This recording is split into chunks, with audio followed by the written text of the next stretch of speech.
Hi there, thanks for joining us on Let's Talk Taste with Sherry, where we're saving the earth one flavor at a time by gathering community to share wisdom around the natural connections between our innate sense of taste and flavors that are grown in healthy regenerative soils. Welcome. Hey there, Sherry Hess with the Flavor Remedy. Thanks for joining me for another episode of Let's Talk Taste with Sherry, saving the earth one flavor at a time. Okay. Ooh, creepy. It's Halloween. And at Halloween, we get to talk about scary things like death and dying and skeletons. And then Halloween's over, and then all of a sudden we're all freaked out about talking about death again. And in my work, when I talk about earth and life and the reverence to the food and growing food, it's really just a conversation about the cycles of death and life. And today, I'm really excited because we're kind of have a combo thing going on here. We are combining my amazing guests that I get to bring on my show with the Thich Naht Hahn series about how to eat. And we're going to choose an amazing chapter of this book to discuss death and dying and the reverence that it has to nature and to the cycles of life and to our planet. So welcome to a not so spooky Halloween edition of Let's Talk Taste with Sherry, where I have many special guests today. I have three guests today. I have Erin Merelli and Carroll of the Death Wives.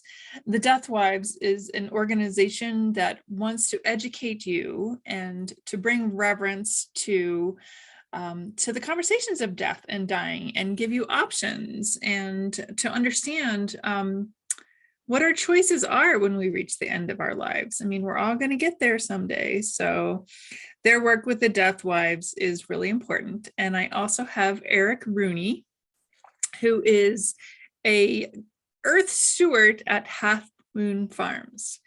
And the three of them are going to have a conversation with me about death and dying and the cycles of life. So welcome to the show. Wow, welcome you guys. I'm so excited to have all of you here. This is like my first big panel of guests. It's pretty it's a little overwhelming. No, just kidding. I'm excited. This is going to be so fun and easy conversation to have. So let's just dive right in. I feel like this is such a reverent conversation for so many reasons. Erin and I have been friends for a long time, and I have such a just respect for what she does, for her heart, for what she's bringing into the world with the Death Wives.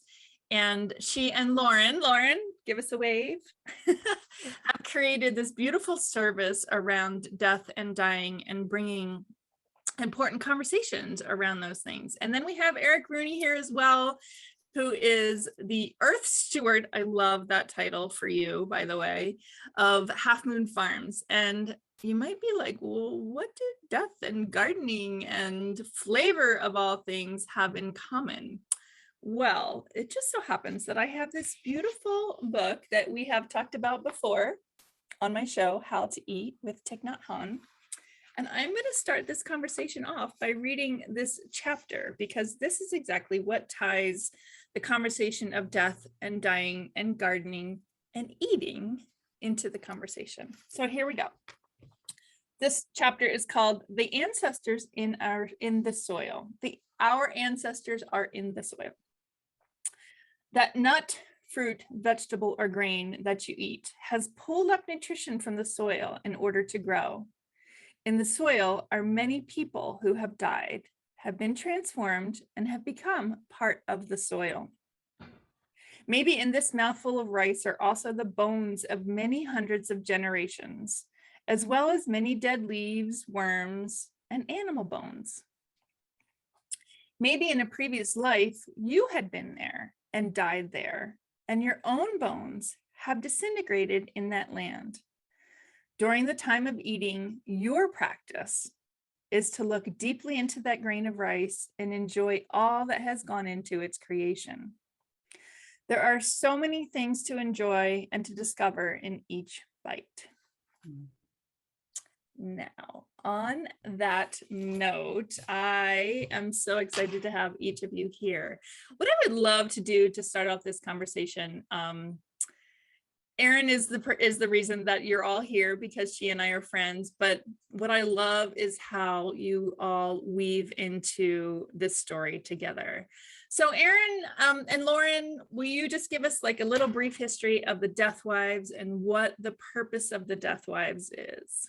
Yeah, absolutely. The Death Wives is the environmental love child of Lauren and I, and we're focused on education. So we both offer services outside of Death Wives, but within the scope of Death Wives, we're trying to offer a community level, very accessible education for people to understand the scope of death and the things that they might be up against when somebody that they love dies, or since we all die, when it's their turn. And so bringing this information to people in a way that's not intimidating, but really kind of approachable and even beautiful and sacred, so that we can contemplate these things and make choices before we die. And then we break that down into categories. So we do some training for death doulas. We teach people how to have home funerals. We do a lot of stuff around ceremony and the spiritual aspect of it. And then as it applies to this today, also the environmental aspect of death and dying, because it is a large imprint that we make in the traditional funeral industry. So the three of us here today are all part of what we might call the more community-based, community, the progressive death community, rather than the traditional Progressive death community. That's awesome. I love that. Rather than the traditional funeral industry. Yeah. Right. And just because I know a little bit of your personal history, Erin, and I understand you have a lot of you've always been so sacred about death, and you've experienced a lot of death in your life, right? As part of your story and part of why you're so passionate about what you're doing. Can you give me just a little piece of what that looks like? And then I want to kind of hear Lauren's aspect, her take on that as well. Yeah, well, I think that most of us who work in any part of this community do so because we felt a strong calling to do that, and usually that strong calling hit us early on. For me, it was in childhood. I was only 4 or 5 years old when I started to really be, consumed with a lot of thoughts around the afterlife, and if I'm sitting here playing with my Barbies, who's sitting here playing with me, and where do I come from, and kind of all of these esoteric concepts, and then that was followed by a progression of a lot of death and loss in my personal life. And life was graceful. It started out with what might be considered smaller losses, like great grandparents I didn't know well, opportunities to kind of practice, and then elevating into really tragic and tremendous losses. And when that happened, there was such a hole of community. I was actively looking for places where I could relate this information to other people who were experiencing it, or learn more, or grief can be a very active thing. So you're seeking when you're in that space sometimes. And I found that there was nothing. The best I could do was like the spiritual aisle at the bookstore, and sit there and read the books and cry for hours. I couldn't find community. And this was back in the day before we were all on social media all the time. So that in and of itself has created a lot of spaces that didn't used to exist when I was experiencing it. But I wanted that to change. Grief is such a collective experience. And when we don't have a space to process grief, and we don't have people to talk to about it, it can really easily turn into things like addiction and anger and mental health issues. And, so we wanted to create a space where we're like, hey, we're all going through this. Let's talk about it, right? It's kind of it's important as like sex education. Like, what if we didn't, and not saying we do a great job of that either, but what if we didn't do that? And then the kids were like, oh, what am I supposed to do? Why don't we talk about death? Why do we wait until somebody is having a crisis and doesn't have the capacity to think about what best practices might look like? Before they become educated about this stuff. So we want them to go in with more knowledge and then receive more support. I love that. So how did you meet Lauren? I met Lauren because when on that exhaustive search, she was the queen. She was the one that I found. I called you a queen, Lauren, because in your background, you've got this butterfly picture that is golden and it looks like a crown behind your head. That's perfect. So Um, Lauren, what's your background and how did you become so passionate about this topic? so kind of like Erin, I always say, what's your grief? Like, what's your tragedy that got you into death work, like she said. So I had the loss when I was a teenager as well. And I always was fascinated with death and dying until it actually happened in my family. And then I was like, nope, I don't like you. I'm not a friend of you at all. Mhm. So I kind of went into this more internal relationship with death of fearing it until I ended up working at a funeral home due to a high school boyfriend at the time. And it was in that situation where I saw, okay, death is bigger than me. Death affects everybody. Everybody has this grief that isn't going anywhere. So as I continued working in a funeral home and then being a funeral director, I just saw such a huge disconnect of like our relationship with death and our relationship with the dead, and everything that happens after that. From, like Erin said, we really focus on ceremony and rituals because that's where we really start processing this grief. But it was also as a funeral director that I was like, why do we do it this way? Like I saw documentaries and met with people, and it was like, you don't have to. I didn't realize that you didn't have to be embalmed, and I was a funeral director.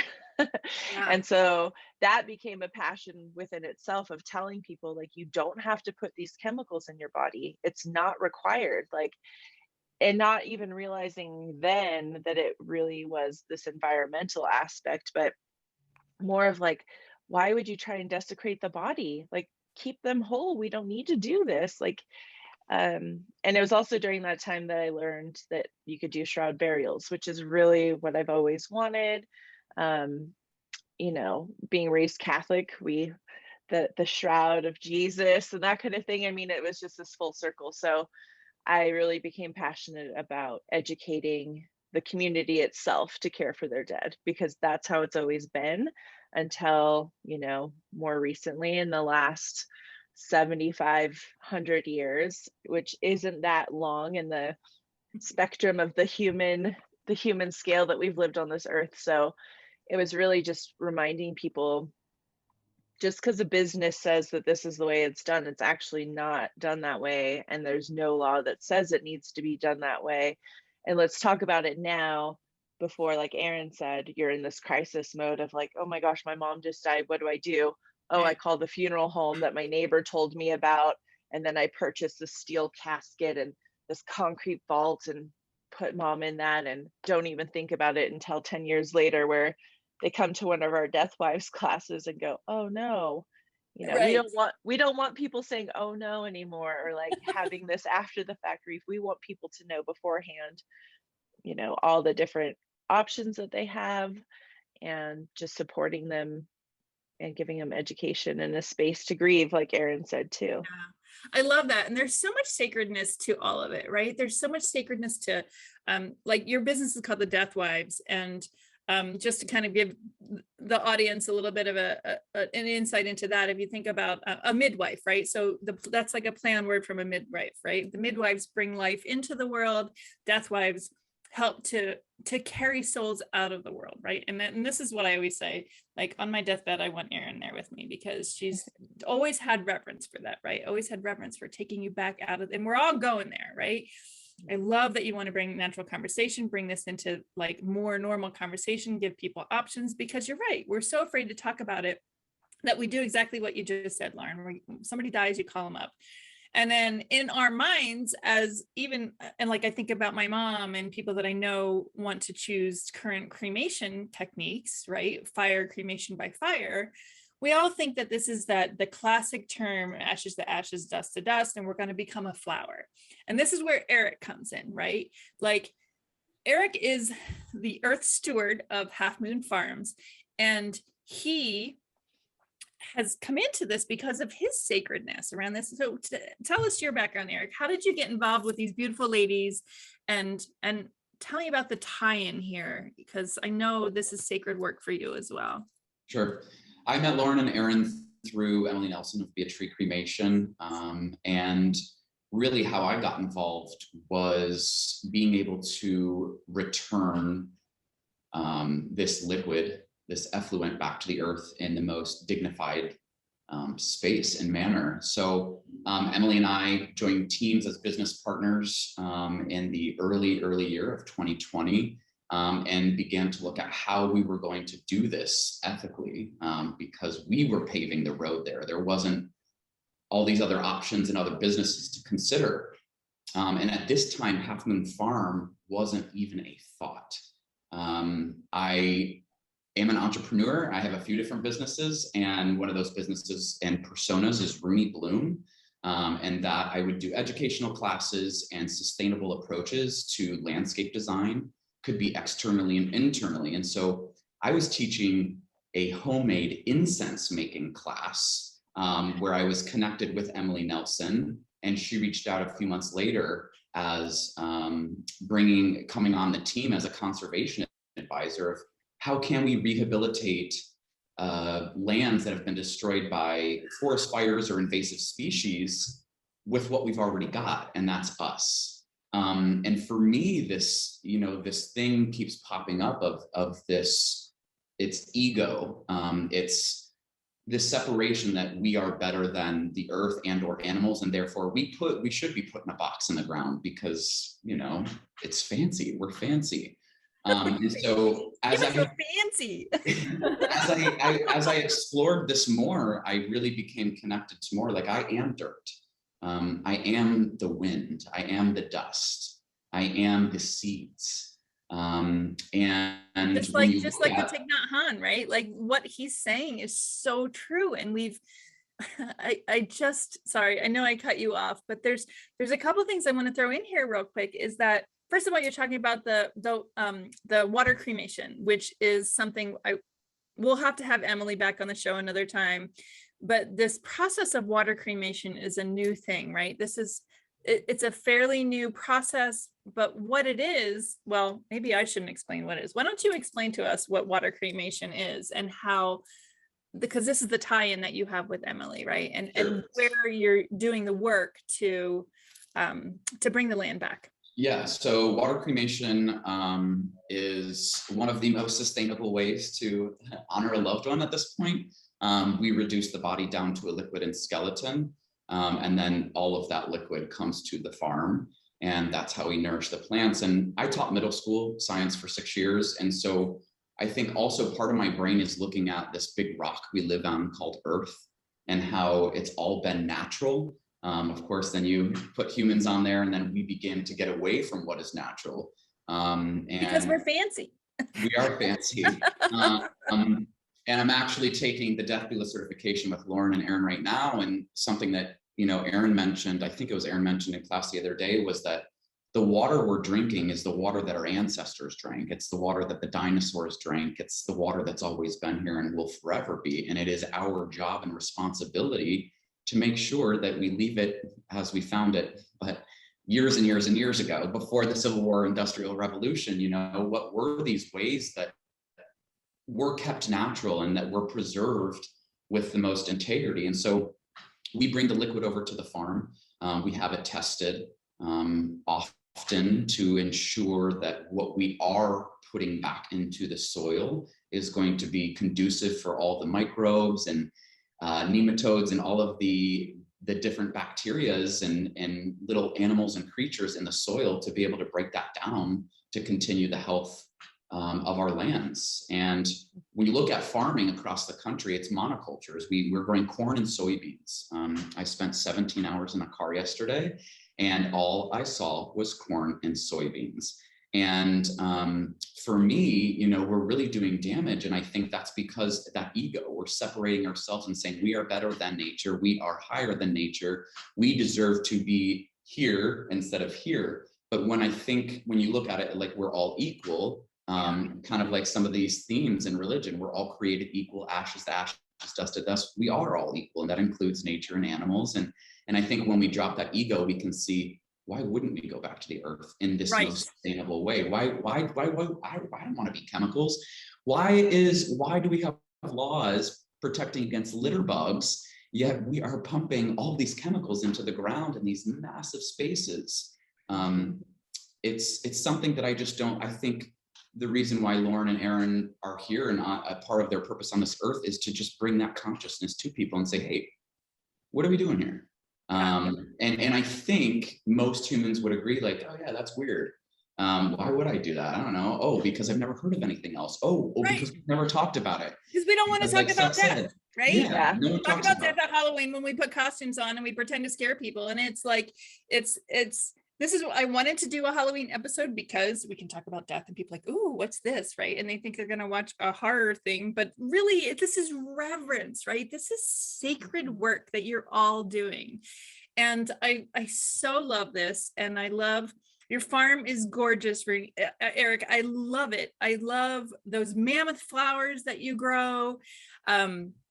It's such a beautiful, beautiful thing. And I love so much about the connection that you all have, the sacredness that you all put into this. And it's true, like, we are nature. We are here, you know, with these developed brains that we could be doing so much good. And, you know, capitalism gets in the way and industrialism gets in the way. And we as humans think we figure out better ways to do things. And like you say, we put ourselves on this pedestal that we're more important than the rest of nature. And these are all things that we just, you know, in the environment that we're in right now, I think we're getting knocked down a few pegs. And it's really, I think, important for us to be like, yeah, like, this is just, there's so much importance to the cycle of life and death, right? And I also want to say, you know, my show is about flavor, like flavor saving the earth. Like, the reverence to the earth is really a big part of what I'm talking about here. And this is a little bit of a unusual, different conversation, right? We're talking about water cremation as this new way of being able to give treat back your body, right? To treat your body at the end of life, to bring it back to a place where it has nutrients that will actually allow you to become a flower, to allow you to return to the earth in a way that's reverent to the earth and also reverent to your body. And it's important here, and this is more of a logistical thing that I want to just clarify here, because we're not taking this liquid essence, you, not me, we, as if I'm part of your farm, Eric. You are not taking this liquid essence and putting it on food. Like, this is, I just want to be very clear about this. Even though I talk about food and flavor, right now, this is not something that you can legally do, nor are you practicing that. However, what you're doing by returning nutrients to the soil, and you're taking care of the soil, right? And as a result of taking care of the soil, which is what I talk about with food all the time, how soil is what ultimately will heal us all. That's really powerful. And I just want to kind of bow to you for being brave and for teaming up with Emily, you know, from Be a Tree Cremation, and embracing this process as this kind of edgy and yet totally common sense thing, right? That we are just returning we are part of nature. Like, this is a conversation we should be having, and really carrying into the bigger picture of not only the environmental aspect, and just to kind of recap that too, I think between the water cremation and Lauren talked about shrouding, human shrouding, right? Would that be what you would say is the human composting aspect? No, so That's human different. composting is, Okay. yeah, is different. It's literally like if you have a compost, which I'm guessing a lot of your followers do, it's the same exact idea of we put the human body in a chamber. And then there's alfalfa and wood chips are added to it. And the heat element is ourselves, our physical body, all of those living microbes in our gut that heat up after we die. And then a small amount of water occasionally, and then just turning it like we would with compost. Literally like my compost bin. And at the end of the process, that's what you have. There is no more skeleton or, you know, human DNA, anything. It's literally earth. And it's now legal in 3 states in the United States, including Colorado now, which is really exciting. And we had the first body put into a chamber just 2 weeks ago. So we had our first process started here in the state. Yeah, it's This pretty is exciting. so amazing. So amazing what you guys are doing. I love it. Ron and I, my director, always talk about how my guests justify my existence. So every time I have a guest on the show, you know, there's always something about the message that circles back to justifying what I'm trying to put out there in the world. And the three of you are just, again, beautiful examples of that, and beautiful examples of how we can think of ourselves as a part of nature and this continuing cycle of life and death, right? And people are going to think it's weird that we're talking about human composting and water cremation. But if we can all stop and look back on this idea that we think we're fancier than Earth, right? I love that phrase, Eric. I'm going to use that over and over. We're fancier than nature, which is just really, really bizarre when you think about it. So when you think about when people think that they're going through this regular cremation process and they're becoming a flower, and they're truly just not, because that process doesn't leave any nutrients left in the ashes, right? I'm kind of paraphrasing for you guys, but if we could see ourselves as this part of Earth, and if we truly want to give back to the Earth, working with you makes that a possibility. And on that note, I just want to add that a lot of people have this misconception that fire cremation is a more earth-friendly option because you're not taking up a space in a cemetery, and it's actually can't be further from the truth. Fire cremation is actually very bad for our environment, very bad for the ozone. The amount of natural gases that have to be used to cremate just one body, and then everything in our body. So if they had mercury fillings, that's going directly into the ozone around us. That's why if you ever search for a crematory, you're not going to find one in a residential area. They have to be far away and removed because they can't have houses around that, because there are toxins that will affect people. So there's that part. And then, like you just said, what remains, those ashes, there's no nutrients in it. So when people think that they can bury those ashes in a rose, for a rose bush, and grandmas will be part of that rose bush forever. Rooney or Eric can attest to this, that will kill the rose bush. It will not give any life-sustaining nutrients. So that's part of our education of Death Wives, is kind of like, hey, you may have heard that fire cremation is a better choice than traditional burial, which, if you think of traditional burial as, an embalmed body in a steel casket in concrete in the ground, yes. But in the long-term spectrum, no, not at all. And in Colorado, it's about 76% of people are choosing fire cremation. So even if we could shift that percentage to all do water cremation, can you imagine how much they're giving back to the earth? How many half moon farms we could have, or have Rooney, or sorry, Eric, I've called you Rooney for so long. I'm so sorry. Eric can have, thousands of acres of farms. Even Wouldn't more that be public awesome? spaces, even more public spaces to enjoy as communities. We spend a lot of federal funds and government funds on creating these beautiful parks, when you could drive around town and see all these cemeteries with marble headstones that, they're a little bit different. So if we could change the way that we look at and separating ourselves and looking at us as a cycle, we're all part of the cycles. You are what you eat, and you are what you eat eats too, right? So we are flowers. I am a flower. I am made up of flowers. I eat flowers, all these types of things we're already eating and putting in our bodies. It goes back to that fancy part. We're separating ourselves, saying, well, we're a little bit different here. We're a little bit different here, when really, ask any scientist, our genetic makeup is the same as what you're going to find out in nature. It's the bark, it's the soil, it's the microbes, all the bacterias. It's all part of that cohesive, universal earth. We're all part of the same rock. Yep.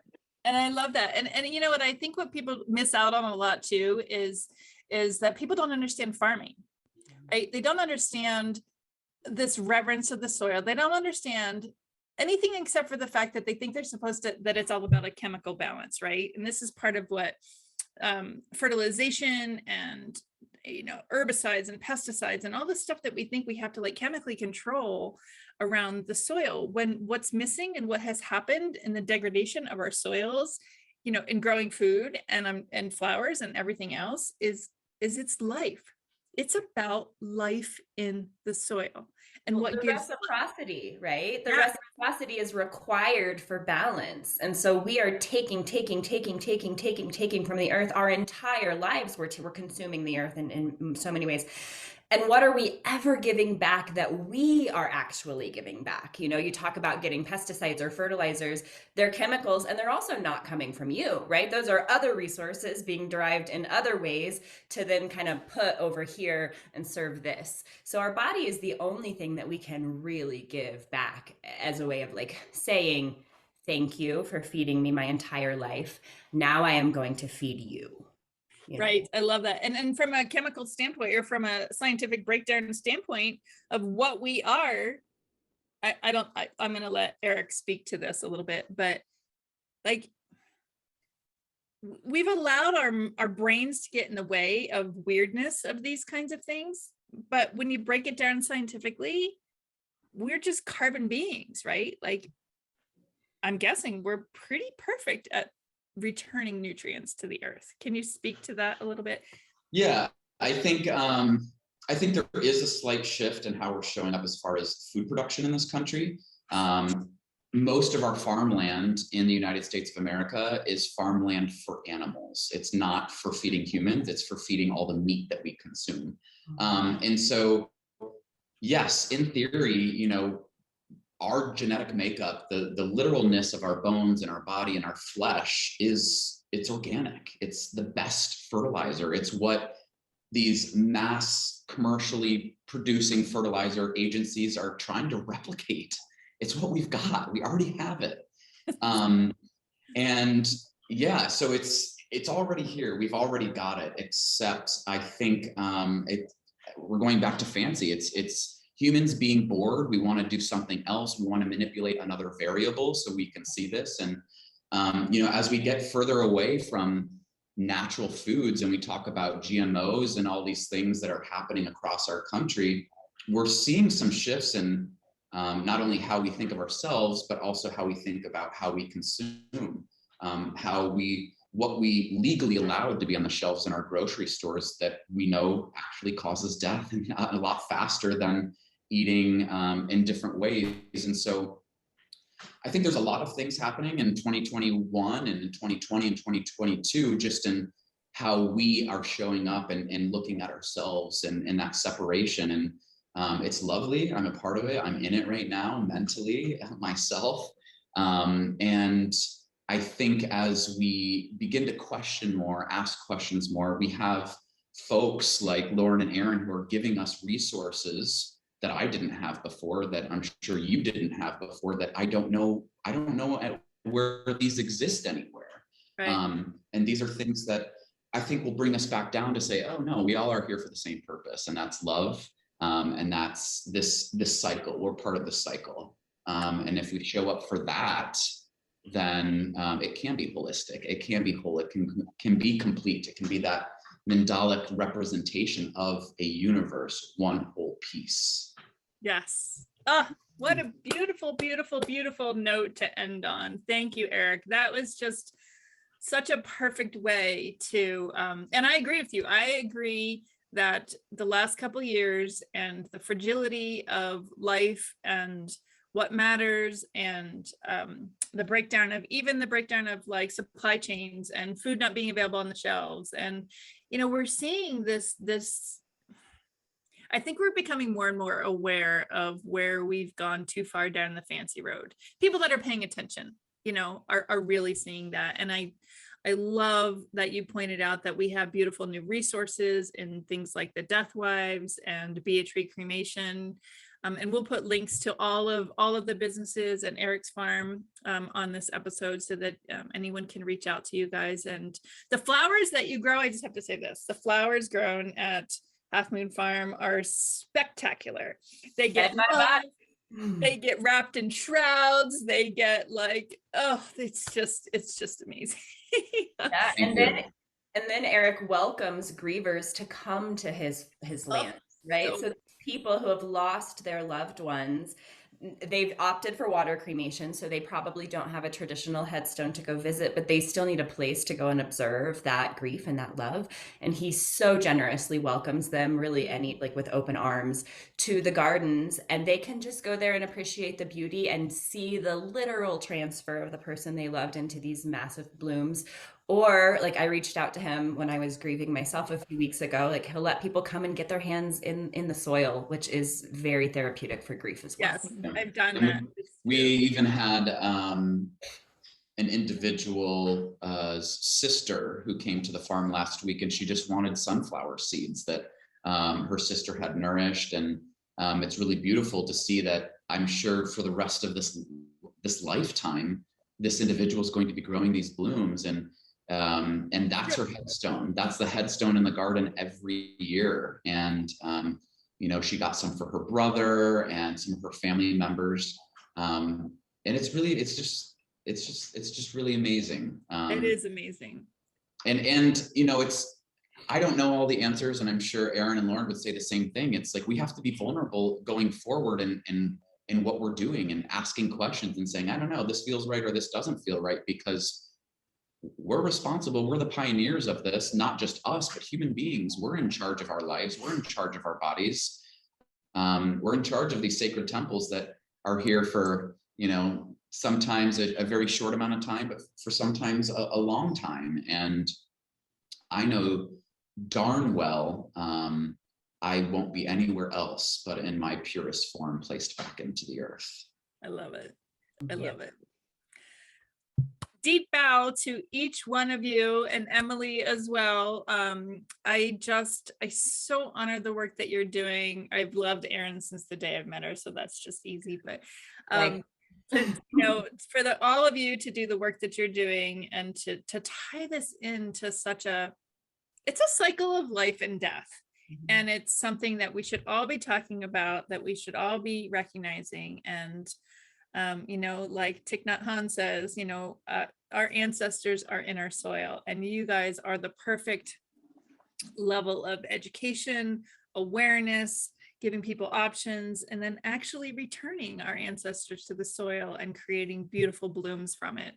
I love everything about it. Thank you so much to each of you for being on the show, and bringing this very, very important conversation into the mix of saving our earth.